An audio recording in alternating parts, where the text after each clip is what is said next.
안녕하세요.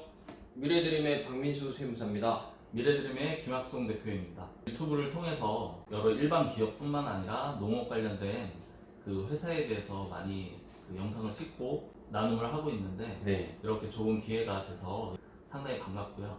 네. 직접 뵙고 말씀을 나누면 상당히 좋을 텐데 뭐 시기가 시기인 만큼 이렇게 영상으로 우선 네. 인사를 드리도록 하겠습니다.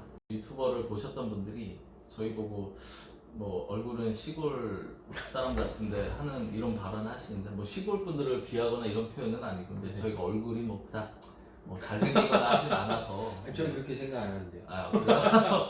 그 농사를 졌다라고 이해하는 분들도 간혹 있으시더라고요. 근데 이제 네. 뭐 저는 농사를 접은 적은 없고 네. 박성사님 이제 지역이 이제 전라도 쪽이시잖아요. 네, 네. 근데 혹시 농사 접으셨어요? 아니 저도 농사를 지어본 적 없어요. 그러니까 저희가 이게 영상을 찍으면서 혹시라도 이제 농업에 대해서 조금 모르고 얘기하는 부분이 중간중간 나올 수도 있습니다. 그렇죠. 네. 근데 그거 너그러이 좀 이해를 해주시고요. 네. 저희는 이제 충청도가 고향이어가지고 거기서 이제 고추를 재배를 하세요. 근데 한 번 이제 도와주러 갔다가 너무 힘들어가지고 네. 야 이거를 매일 한다.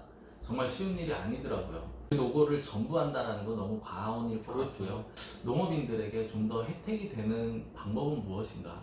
또 그거에 대해서 어떤 절차를 거치고 어떤 부분을 저희가 가른 부분을 긁어줄 수 있는지에 대해서 한번 영상을 찍고 시작을 해볼게요. 오늘의 테마는 기본적으로 이제 농업인 혹은 네, 이제 맞습니다. 농업법인에 대한 이해하고 그 다음에 그런 설립 절차 그리고 어떤 효과가 있는지 그리고 실무에서 많이들 문의하시는 농업법인에 대한 내용들에 대해서 얘기를 할 거고요. 네. 그 다음에 마지막 시간에는 이제 농업법인이 갖고 있는 혜택, 뭐 세제상, 금융상 여러 가지 혜택이 있으실 텐데 네. 그런 것들을 조금 이해하신다 그러면 여러분들이 활용하시는데 좋을 것 같습니다. 네. 첫째 시간으로 이제 농업인, 농업법인에 대한 기본적인 개념을 좀 이해를 해야 될 것 같아요. 뭐 영상을 네. 보시는 분들은 이미 다 농업 관련된 업무를 하고 계실 텐데 뭐 추가적으로 법적으로나 세제적으로는 또 기준이 다르기 때문에 네, 그거에 대한 맞습니다. 좀 설명을 드리도록 하겠습니다. 농촌진흥청에서 발행되는 여러 가지 유튜브 영상을 보면서 조금 놀라운 부분도 보고 했는데 혹시 박세무사님은 네. 영상 보신 것 중에 기억 남는 게 있으세요? 요리하는 거 좀 봤어요. 예 많더라고요. 백종원처럼. 네. 네. 혹시 뭐 집에서 해볼 만한 게 있던가요? 저 요리를 잘 못해가지고 네. 먹음직스럽긴 하더라고요. 그것도 있고 뭐 작물을 심는 거, 뭐 수확하는 거 이런 그렇죠. 스킬적인 부분들도 많이 있더라고요. 아마 농업인들한테 상당히 유용한 내용으로 이제 분야별로 다 있는 것 같고요. 일단 제가 기억에 남는 건 경운기 운전을 하기 위해서 그 일반 운전면허증 그 MR이라고 하죠. 네네. 이렇게 뭘 쓰고서는 그 가상현실로 이렇게 운전 연습하는 걸 봤는데 제가 볼 때 상당히 유용할 것 같더라고요. 네. 그래서 아마 시대가 변하는 만큼 농업도 변하는 것 같은데 영상 중에 2020년 농식품 소비자 트렌드라는 영상을 봤어요. 네네. 그 각계 전문가들이 농업에 관련된 이제 소비자들의 변화, 뭐 소비 패턴의 변화, 그다음 발전 방향 이런 내용들을 얘기한 건데 제가 보는 이제 핵심은 크게 보면 이제 두 가지인데 온라인을 통해서 많이 판매를 한다. 그렇죠. 요즘에는 집에서 혹시 온라인으로 농산물 사시거나 뭐 이러신 적 있으세요? 요즘에는 거의 매일 음, 그 배달시켜서 먹잖아요. 뭐 그렇죠. 마켓컬리 이런 것도 있고 네. 샐러드를 배달해 주는 데도 있고 심지어 오류도 제주도에서 바로 그 다음날 오던데요. 그러니까 택배로. 네, 뭐 운송 시스템, 뭐 배송 시스템의 발전도 있겠지만 중요한 건 온라인을 통해서 이루어진다라는 이런 트렌드 변화.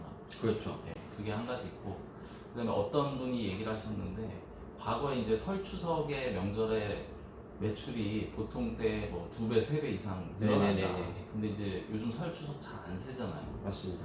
그러다 보니까 그것만 갖고는 에러가 있기 때문에 뭔가 다양한 방법이 필요한데 그 중에 하나가 기본적으로 뭐 사과배 같은 경우에 원물을 그렇죠. 구매해서 사는데 그걸 가공을 해가지고 즙이라든지 아니면 다른 혼합된 음료라든지 네. 뭐 여러 가지로 가공식품으로 판매를 하더라고요. 그래서 가공식품으로의 변화를 통해서 소비자의 트렌드를 좀 따라잡는다 이런 내용이 있는데 이 말씀을 드리는 이유가 있죠. 이 제품들 보면 거의 다 농업법인에서 생산하는 거예요. 맞아요. 이름들을 네. 제가 쿠팡이랑 이마켓 들어가서 네.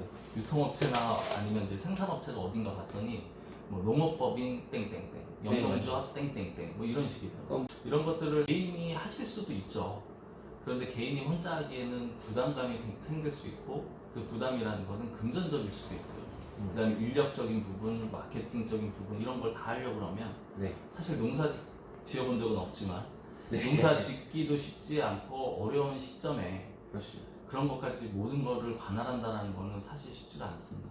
그렇죠. 그래서 일반 회사들도 규모가 커지고 확장을 하다 보면 법인으로 전환을 한다든지 법인을 통해서 이루어지는데 아마 이번 영상을 통해서 청년 농업인들께서 농업법인에 대한 어떤 과거에 갖고 있던 고정관념을 좀 깨시고 농업법인에 대해서 조금 더 다가갈 수 있다 그러면 네. 아마 매출이라든지 수익적인 부분에서 좀 더 확장하고 또한 앞으로 트렌드 변화에 따라갈 수 있는 기회가 되지 않을까 싶습니다. 그렇죠. 그리고 농업법인에 대한 혜택도 굉장히 많고, 네. 그리고 실제로 농업을 하시는 분들은 설립하는 것도 어렵지가 않아서 이제 뭐 안 하시는 분들이 농업법인을 설립하려는 게 힘든 거지, 실제로 그 농사를 짓거나 뭐 재배하거나 이런 분들은 농업법인으로 가는 게 너무 자연스럽죠. 요즘에. 그렇죠. 저희 뭐 문의 오는 것 중에 농업 관련된 부분 중에 거의 절반 이상은 농업법인 설립에 대한 얘기고요. 각각의 이제 이슈와 혜택을 보기 위해서 그러신 거니까 네. 아마 그게 트렌드적인 거는 맞는 것 같아요.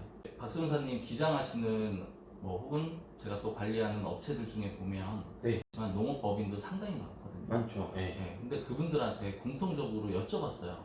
아니 농업법인을 하지 않는 이유 혹은 농업법인에 대한 어떤 고정관념을 갖고 계시냐. 네. 그랬더니 대부분이 일단 복잡하다. 혹시 세무 입장에서 보실 때는 어떠세요? 근데 그렇게들 이제 복잡하게 많이 생각은 하시는데, 결국에는 개인으로 농업을 운영하시든 법인으로 농업을 운영하시든 형태는 처음에만 좀 복잡할 뿐이지 똑같거든요. 아 그래요? 어차피 개인으로 농업을 해도 통장은 쓸 것이고 돈은 쓸 것이고, 법인으로 운영을 해도 법인 통장을 쓴다는 그 하나의 차이예요. 근데 단지 이 법인에서 이제 돈을 빼고 쓰는 이런 부분의 문제인데, 그건 이제 관리는 하셔야죠. 네. 그리고 이제 이게 어떻게 보면 좋을 수도 있는 게, 이 본인이 하는 일이 사업이라는 걸 좀 인지는 하셔야 돼요. 이게 농업이라고 해서 그냥 내가 갖고서 내가 먹는 이 수준으로 끝나면 그냥 간단하지만, 그게 아니라 이거를 팔고 판매하고 이런 마인드를 갖고 사업을 운영하신다고 하면 법인체를 만들어서 실질적으로 사업처럼 운영을 해주시는 게 오히려 더 건강하거든요. 그걸 직접 다 하신다 그러면 처음 하는 일은 누구나 어렵잖아요. 하지만 대부분 주변에서나 아니면 저희 영상을 보시다시피 조력자들이 많이 있습니다. 네. 뭐 설립 과정에서 필요한 세무사나 법무사, 그 다음에 관련해서 자금을 운용하고 마케팅을 어떻게 해야 되는 컨설팅, 뭐 다양한 분야의 전문가들이 있기 때문에 그 사람들을 이용한다 그러면 그렇죠. 사실은 대표자분께서는 본인의 본업에 충실하시면서 조력자의 도움을 통해서 매형을 확장하고 수익을 많이 낼 수 있는 네. 계기로 이해하시는 게 훨씬 더 매력이 있을 것 같아요. 뭐 법인에 대한 통장 관리라든가 이런 관리를 해야 되는 부분은 복잡한 건 사실인데, 그와 반면에 혜택이 또 농업법인이 굉장히 커요. 뭐 세금적인 혜택도 있겠지만 금융기관이나 정부기관에서 볼 때 개인 농업인보다는 농업법인에 대한 혜택들이 크거든요. 그러니까 그런 거를 또 누리시기 위해서 변경되시는 분들이 굉장히 많습니다. 그러니까 결론은 혜택을 노리고자 한다면 좀 불편함은 감수해야 된다. 그렇죠. 영상을 보시는 분들은 이제 농업을 하고 계실 텐데 네네네. 뭐 감자, 옥수수부터 시작해서 채소라든지 뭐 여러 가지 작물들을 재배하는 분들이 대부분이시더라고요. 네. 근데 이제 저희 업체 중에는 농업법인인데 작물 재배는커녕 그냥 유통만 하시는 분들도 있고 그렇죠. 다양한데 법적으로 이 농업에 대한 부분 어떻게 구분을 좀 해야 될까요? 법적으로 농업은 일단 농작물 재배, 그리고 축산업, 그리고 임업, 이렇게 세 가지로 돼 있거든요. 네. 그러니까 농업이라고 해서 뭐 무조건 작물이 아니라 뭐 소를 키운다든가 이런 축산업도 농업의 범위에 들어가 있고요, 일단. 네. 그리고 이제 농작물 재배는 저희가 먹는 뭐 벼, 보리 이런 것도 있지만, 뭐 버섯 아니면 뭐 콩나물 이런 재배도 들어가고, 과일도 재배하는 거 들어가고, 또 하나는 꽃 있잖아요. 네. 화훼 작물 재배도 농업에 들어갑니다. 그렇죠. 뭐 상식적으로 뭔가 키우면 농업이다. 키우면 농업이에요. 네, 느낌이라는 건 알 것 같아요. 채소도 들어가고. 근데 그렇다고 해서 제가 뭐 베란다든 아니면 텃밭에다가 네. 뭐 토마토를 좀 키운다고 해서 제가 농업인이 되는 건 아니잖아요. 그렇죠. 농업은 한다고 할 수 있지만 농업인이 되기 위한 조건이 또 있거든요. 아, 농업인이 되기 위한 조건은 이제 여러 가지 중에 하나를 충족하면 돼요. 근데 그 여러 가지 조건이 일단 1000제곱미터 이상의 농지를 경작하는 사람. 소유가 아니더라도. 네. 임대해도 상관은 없고요. 그리고 또 하나는 그 농산물을 판매액이 1년에 120만 원 이상. 1년에 120만 원이니까 사실 큰 건 아니거든요. 그렇죠. 그리고 또 하나는 1년 중에 90일 이상 농업에 종사한다. 그리고 또 하나는 저희가 말씀드린 것처럼 농업회사 법인에 근무하는 사람. 근데 이게 이제 1년 이상 고용된 사람도 농업인의 조건에 해당이 되거든요. 그렇군요. 이 조건 중에 하나만 갖추셔도 농업인은 돼요. 저희가 농업인을 초반에 말씀을 드린 이유는 이미 뭐 영상 보신 분들은 농업인이겠죠. 네. 그런 이제 법적으로 그런 기준들을 갖춰놓고 그런 거를 신고해서 뭐 자격을 득했다라고 했을 때 네. 뒤 후반에 얘기하는 농업법인 혜택에 대해서 이제 받을 수 있기 때문에 한번 좀 정리를 하고 갔습니다. 농업인들 같은 경우에는 뭐 여러 가지 혜택이 있다고 하는데 뭐 네. 꼭 법인이 아니더라도 뭐 어떤 게 있을까요? 그건 이제 저희보다 본인들이 가장 잘 알긴 하시는데 그렇죠. 간단하게 좀 나열을 해드리면 일단 국민연금하고 건강보험료 지원에 대한 좀 혜택이 있고요. 그리고 농지 취득할 때 취득세 50% 감면. 그리고 그 8년 작용하면 감면이 있어요. 네네. 그 농지를 8년 작용한 사람한테는 이 농지를 팔았을 때 세금을 내지 않는 감면 요건이 있고요. 네. 또 하나는 농지 전용 부담금 면제 혜택이 있고 농기계유 면세유 살 때 혜택이 좀 있으시고 그리고 이제 대출할 때도 좀 뭐 등록세 면제라든가 채권 면제 혜택이 좀 있고요. 그리고 이제 농지연금도 가입이 가능해요. 그렇죠. 예. 그리고 단위농협에 조합원으로 가입이 가능하고 이런 정도의 혜택이 있습니다. 지금 혜택을 말씀드렸는데 대부분 아시겠지만 혹시라도 놓치고 있거나 이 영상을 보시면서 나는 잘 모르는 내용 혹은 빠진 거 있다 그러면 체크를 하셔서 받으시면 좋을 것 같고요. 자, 농업인도 이렇게 혜택이 많은데 과연 농업법인은 도대체 어떤 혜택이 더 있길래 미래드림이 이렇게 얘기하는지 이제부터 알아보도록 하겠습니다. 제가 다니다 보면은 영농조합이라는 표현을 쓰는 데도 있고 뭐 농업회사법인 쓰는 데도 있고 그런데 농업법인 정확한 개념은 어떻게 될까요? 농업법인의 그 범위에 두 가지 다 들어와요. 네. 영농조합법인과 농업회사법인이 두 가지를 농업법인이라고 그냥 통칭하는 거거든요. 아, 그렇군요. 근데 이제 두 가지가 좀 다른 건 뭐냐면 영농조합법인은 조합이에요. 네. 그러니까 사람의 모임이라고 보시면 돼요. 그리고 이제 농업회사법인은 기업의 성격이라고 보시면 되죠. 하나씩 설명을 드리면 영농조합법인은 5명이 모여야 됩니다. 조합원이 5명, 5명이 모이다 보니까 뭐 의사소통에 뭐 문제가 생길 수도 있고 배가 산으로 갈 수도 있는 그런 부분들이 좀 많죠. 네. 그리고 이제 농업회사법인은 기업적인 성격을 가지잖아요. 네. 그래서 농업인이 10% 이상의 주식만 가지고 있으면 농업회사 법인이라고 그 설립을 할 수가 있거든요. 그러면 나머지 90%는 농업인이 아니어도 된다. 아니어도 됩니다. 그래서 이제 그 외부에 출자를 받고 이런 것들을 할 수 있는 게 이제 농업회사 법인이고 농업회사 법인에 대해서 좀 더 설명을 드리면 사업의 형태로 만들자는 거잖아요. 그렇죠. 그래서 기본적으로 농업인이 10%만 가지면 나머지 90%는 외부에 자본이 투자를 하라는 그런 제도예요, 사실은. 타인의 자본과 농업을 하는 기술과 결합을 시키고 싶은 게 농업회사 법인이라서 주식은 10%인 거고 단지 약간의 규제사항이 뭐가 있냐면 농지를 취득하시려면 이 농업회사 법인의 임원진들 중에 3분의 1이 농업인이어야 돼요. 그 규정을 넣어놓은 이유는 그냥 외부인들이 돈 투자해서 농지를 산 다음에 땅 투기하는 분들이 또 많잖아요. 그렇죠. 그것들을 막기 위해서 규제를 넣어놓은 게 업무 집행 사원의 3분의 1 이상이 농업인이어야만 농지를 살 수 있는 규정을 좀 뒀거든요. 그렇죠. 그래서 이 제도를 잘 활용하시면 요즘에 뭐 코로나 이런 걸로 힘든 것도 있지만 오히려 먹거리 쪽은 늘어나고 있거든요. 그렇죠. 그리고 정책적으로 지원도 많고 그렇죠. 시설, 스마트 시설 이런 거 할 때 또 지원금들이 많이 나와서 이런 것들을 잘 활용하시면 농업법인은 굉장히 좋은 형태의 사업이 될 수 있어서 그 부분을 좀 깊이 고려해 보실 것을 권장을 좀 드리고 싶어요. 농업회사 법인은 주식회사의 형태잖아요. 어쨌든. 그렇죠. 그래서 지분이 많은 사람의 의결권이 높아요. 그래서 농업인이 10%라도 90%를 가지고 있는 사람이 주장을 하면 그 의견을 따라갈 수밖에 없는 그런 조건이거든요. 그렇죠. 근데 영농조합법인은 틀린 게 뭐냐면 조합원 한 명 한 명이 얼마를 가지고 있든 의결권은 하나예요. 네, 그래서 뭐 돈을 얼마를 투자하고 이런 게 중요한 게 아니라 조합원에 대한 수, 그게 이제 중요한 게 조합법인이라고 보시면 돼요. 선택하는 기준은 사실 사업의 목적과 시작할 수 있는 농업인의 숫자에 따라서 조금 구분은 되는 것 같아요. 농업인이 아닌 사람한테 지원을 받아서 설립을 한다 그러면 네. 농업회사 법인이 맞겠네요. 그렇죠. 저희 주변에 이제 업체들 보면 영농조합법인인 한 곳은 이제 경기도 모 지역에 있는데 상추, 그 다음에 쌈류를 갖다가 농업인들이 재배를 하시는데 네네. 이분들이 공동으로 영농조합법인을 만들어가지고 대형 마트라든지 이런 데 이제 거래를 하시는 분들이 있고, 또 한 분 같은 경우에는 이분은 농업인이 아니세요.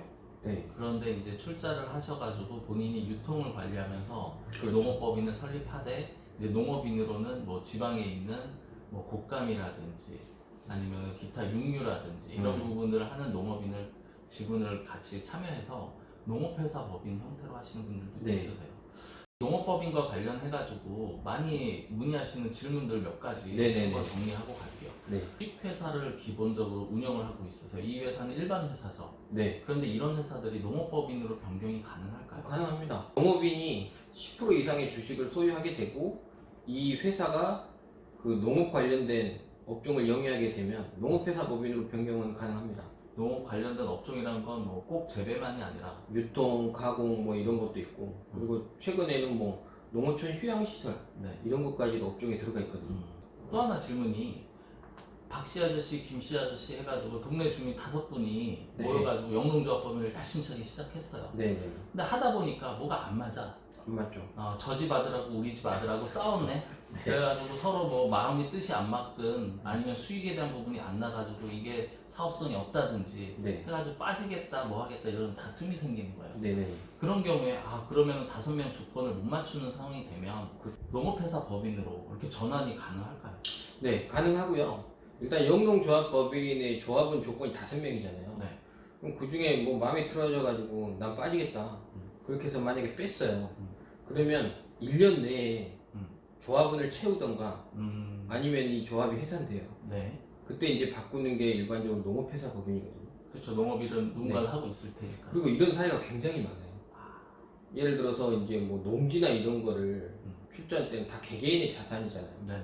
근데 조합으로 들어가면 이걸 처분하고 이런 것도 너무 제한사항이 많기 때문에 그렇죠. 일반적으로 이제 농업회사 법인을 설립해서 부동산에 대한 소유라든가 이런 거를 하는 경우가 많죠. 또 하나는 이게 바뀐다고 해도 사업자 등록번호나 이런 건 전혀 바뀌지가 않거든요.